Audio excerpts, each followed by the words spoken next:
And now we are here with two of the Republican candidates for Louisville mayor. Joining me right now is Shartrell Hall and Rob Stark Reichman Jr. Gentlemen, thank you for being here. Thank you for having us. Mr. Hall, we'll start with your opening statement. Yes. Proverbs 21:1. In the Lord's hand, the king's heart is a stream of water that he channels toward all who please him. A person may think their own ways are right, but the Lord knows their heart. To do what is right and just is more acceptable to the Lord than sacrifice. I am here as a husband, a father, a minister, a man of Phi Beta Sigma, here to serve the people of this community.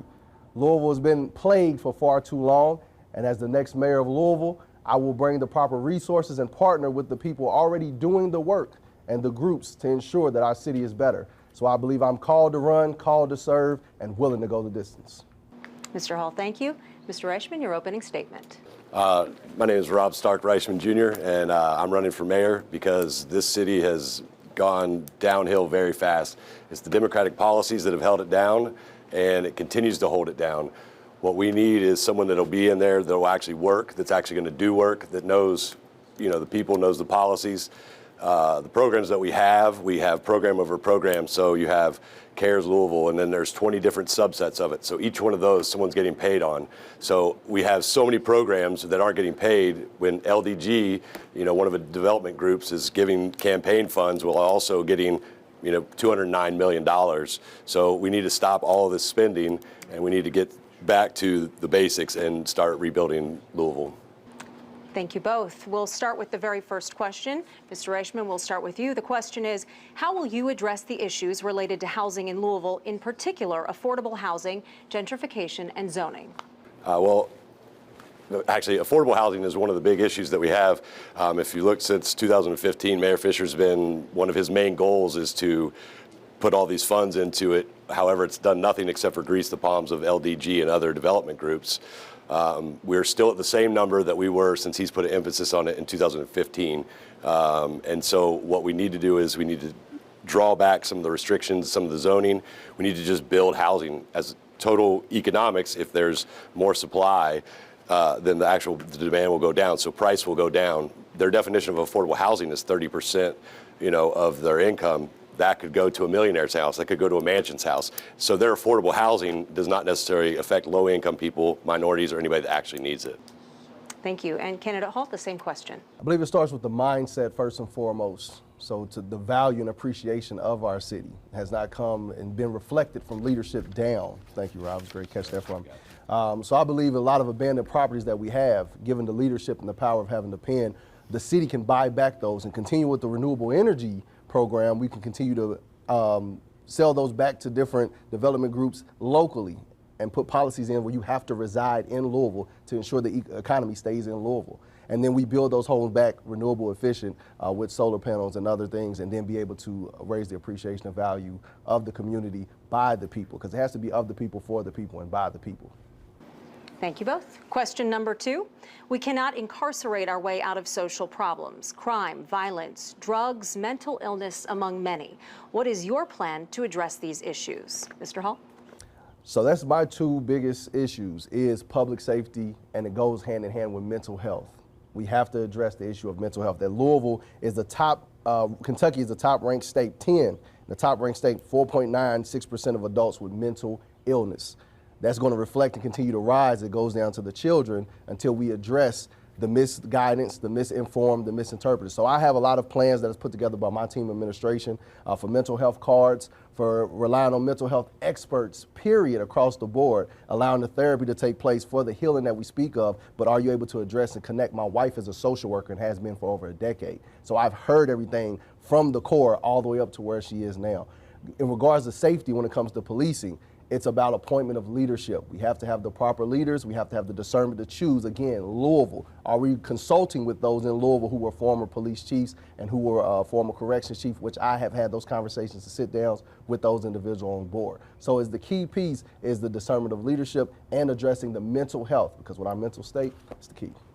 Thank you. And now your turn to answer that same question. Sure. And I believe policing is a huge issue. We're not proactively policing right now.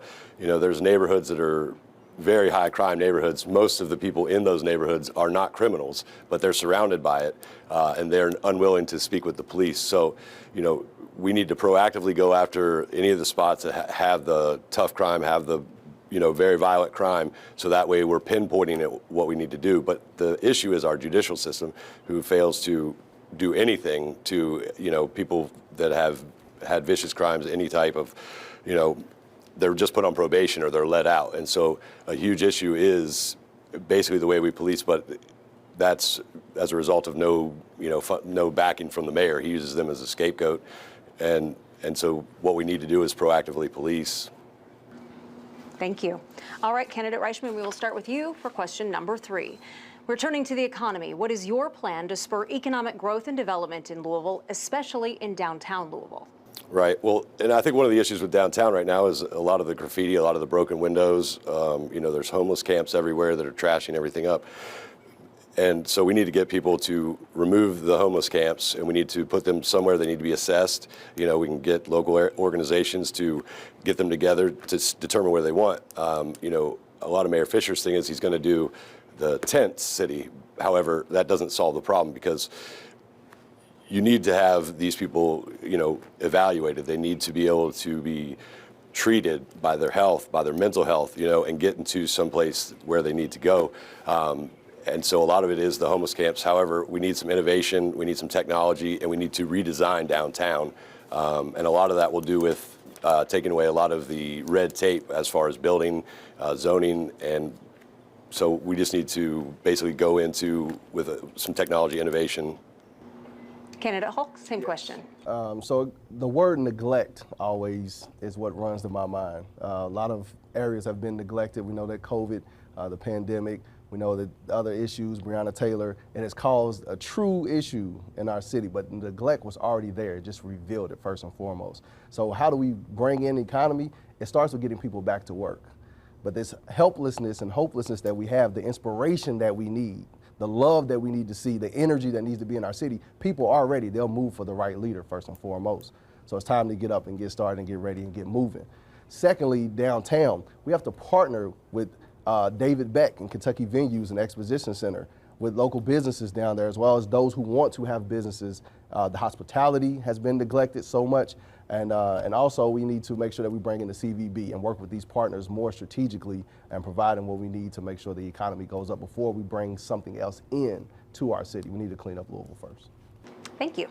Our next question, what will you do to help West Louisville become a more vital part of Louisville? We'll start with you. Well, that's a great question. I'm from West Louisville. My family comes out of Cotter Homes, 44th and Elliott, Victory Park. So what I will do is those who are coming home, there's a lot of young adults right now. The issue, I believe, is the group of young adults, 28 to 18, that have been misrepresented and misheard. That's the working class group that have ideas of businesses. We need to be pushing arts right now. They're not able to articulate in such a way as we are up here talking and speaking, but they do it through music, they do it through art, they do it through modeling. That is the piece that will be able to drive home and rejuvenate and bring everything back to life in the West End, as well as the economy, because people will get up, they'll see the belief system as well. But we have to get into the community. We have to stop acting like it's a danger zone and have to walk the streets. I walk these streets. Not with protection, not with security. I walk these streets because these are the people as well. We can't keep picking and choosing who Louisville is. So I'm bringing all the resources and funds to the West and to the South, and we'll be able to address and sit down with the gang leaders and the drug dealers and have the conversations the city's been trying to have. I've been having for 3 years. Thank you. And now, Mr. Reichman, same question. I believe a lot of it is also cleaning it up as well as downtown. So we need to get the graffiti off. We need to clean up the buildings, take off the broken windows, get the cars removed. We need to put some churches, some local organizations where they can be together and build actual affordable housing that's in the neighborhood. To build each of these neighborhoods up, we're going to need to do grocery stores, so there's not a buy here, pay here a lot that they're spending all their money, on a car that's ridiculous priced. Liquor stores, lottery stores, cash your check here. So it needs to be fresh food. They need to have public access to, internet. We need to build some parks. And so we just need to revitalize these places, and it needs to start with actual affordable housing and bringing the communities together. And our final question today from the League of Women Voters. Candidate Reichman, we will start with you. The question is, the pandemic impacted Louisville in many ways, not just the public health, but also financially and culturally. Coming out of this difficult time, what is your priority for moving Louisville forward? I think moving forward, we just need to be able to get out. I think a lot of the hype of the pandemic, we closed a lot of small businesses, but allowed bigger businesses to stay open. So we hurt the people that we are now trying to help. So any small businesses, we need to join up with them, help them, get some entrepreneurs in here, figure out how we get these businesses back and doing better. And so I think getting back is just rebuilding the city. And I think that the reaction to the pandemic is what caused the crisis in the first place. So we need to look at those businesses and be able to get them to reopen and get them back open, give them some money that was stolen from them. Mr. Hall? COVID definitely sent a shock wave through the world, especially through the city. But again, I said it revealed so much that had been going on for a long time, decades and decades, generations. And so it caused us to be still and have to confront and address that which we were running from. But I believe we have to undress more than we address first and foremost. So the plan is to come in for the people, open up the doors, the transparency, open up the table as well so that more can come in and sit down, because people want to be heard. They want to be felt. The love has to be there. The value of life, that's far greater. The power in what you can do with all these plans, you got to learn to work together. It's a team. We're a basketball city. I'm a basketball guy. So we have to learn to work together and move the ball collectively. And it starts with really just people having value, let them know you hear them and that you love them and that you're actually doing something in regards to making their lives better overall. All right, thank you so much. That concludes our questions. And these are two of our Republican candidates for Louisville Mayor. We thank you for joining us for this edition right here on WLKY, brought to you by the League of Women Voters.